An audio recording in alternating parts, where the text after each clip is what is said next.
Hey y'all, today I'm going to show how I make Damascus for my knives. Right now, I'm marking out 4-inch segments on a bar of 15 and 20. When making Damascus, I use 1095 and 15 and 20. These two metals make the contrasting colors on the finished knife.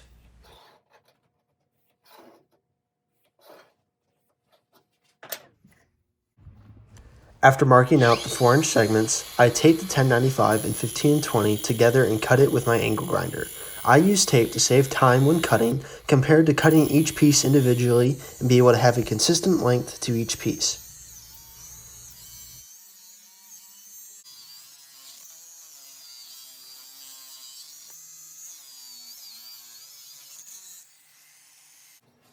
Now that I have all the individual pieces of 1095 and 1520 cut out, I use my belt sander to clean each piece of metal by taking off any oils that was previously on them.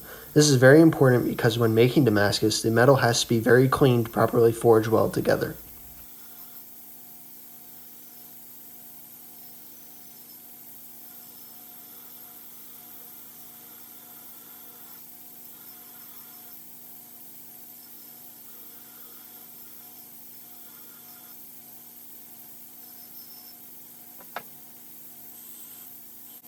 And through the power of editing, I'm finally able to finish all the sanding.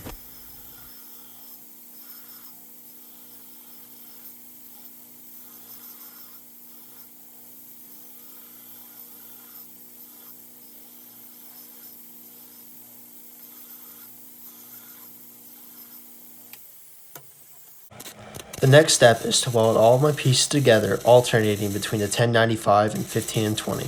This produces a layered look, and the billet has 24 layers at the moment. The amount of layers that I have will increase when I stretch out the billet, cut, and re-weld them together.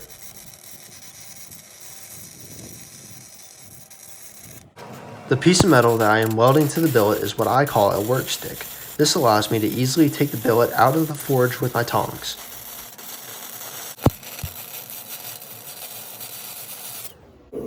After about 20 minutes in my forge, the billet is now at about 2000 degrees Fahrenheit. This is what's called forge welding temperature, and is what makes the individual pieces of 1095 and 15 and 20 into one piece of metal. All I have to do now is just hit it with my hammer.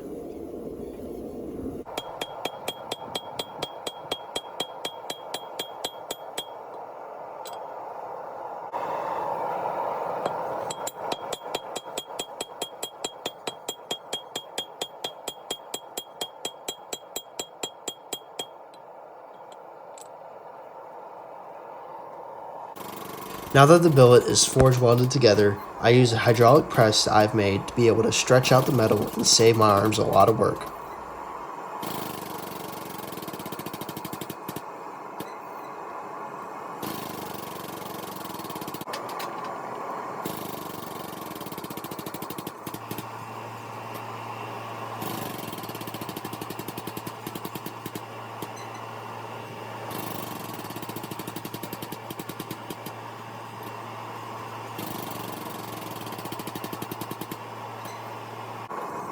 In the hydraulic press, I have two different dies that I have made.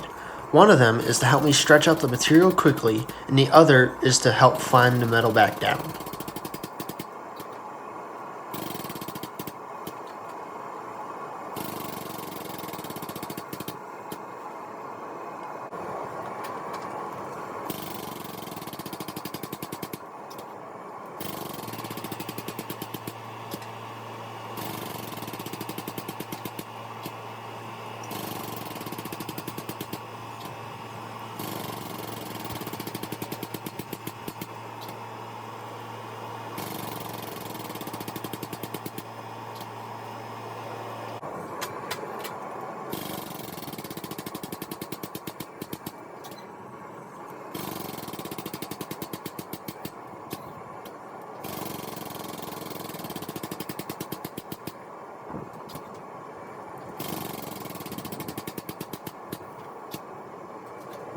It's another day, and now I'm picking up where I left off and drawing out the billet.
Thank you for watching. Please like and subscribe, and see you next time when I show y'all how long I'm able to stretch out the billet and forge weld it again.